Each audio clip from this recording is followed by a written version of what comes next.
Welcome to the Employco HR Chat. I'm Rob Wilson. With me is Jason Eisenhut. Hi, everyone. Thanks for joining us for this week's HR Chat.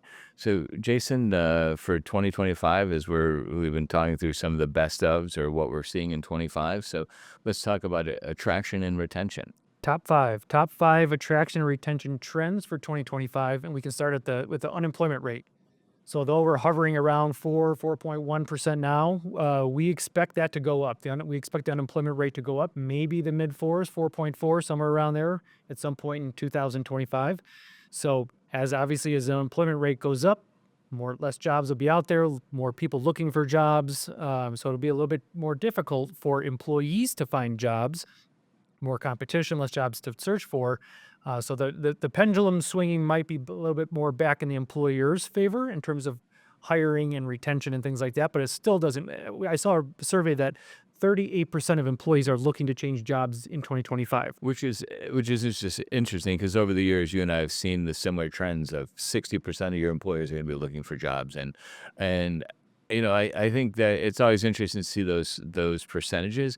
But at the same time, if you've got a great culture and you've got a well-run business, attentive owners, and great supervisors and management team, I think that that number drops Yeah, significantly. you can weather the storm. Right. Yeah.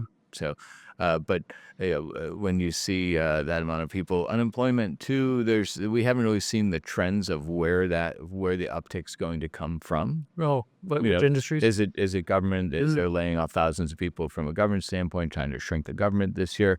Hard to say where that unemployment number is going to go, but that's a lot on number one. So.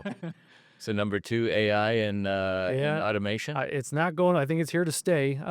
In certain businesses, like we will never have AI answer our calls or our employee questions on which benefit plan. That we are all about.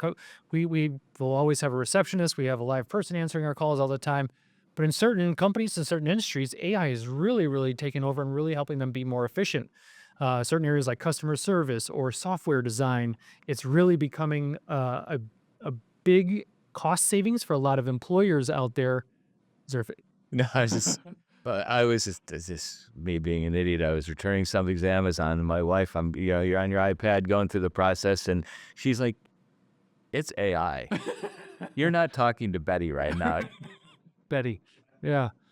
Yeah. I mean, luckily for us, we're all about people focused and providing excellent customer service. So but other industries and other companies might really be taking advantage of it. Right. And they might be looking to now hire more skilled workers to handle some of these AI, so maybe more programmers or IT than maybe some of the people that were doing it prior.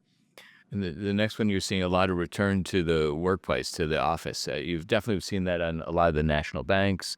Larger corporations are saying, you know what, we've got the real estate, you're coming back in the office. Yeah, so 34% of employers in the year 2022, so just over 2 years ago, 34% had full-time in office for their office staff. Now we're up to from 34% to 44% just in 2024. So 2 years later, went from 34% to 44% of full-time employees, office employees, are now in office full-time 5 days a week.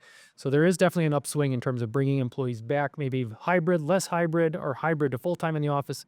More and more employers like Amazon, Boeing, UPS are making that change. Right. And gig workers? Big upswing there too. I mean, we're no longer just talking about Uber drivers. There is a big desire for people. Maybe they have a full-time job and just do some gig work on the side, or their full-time job is gig work.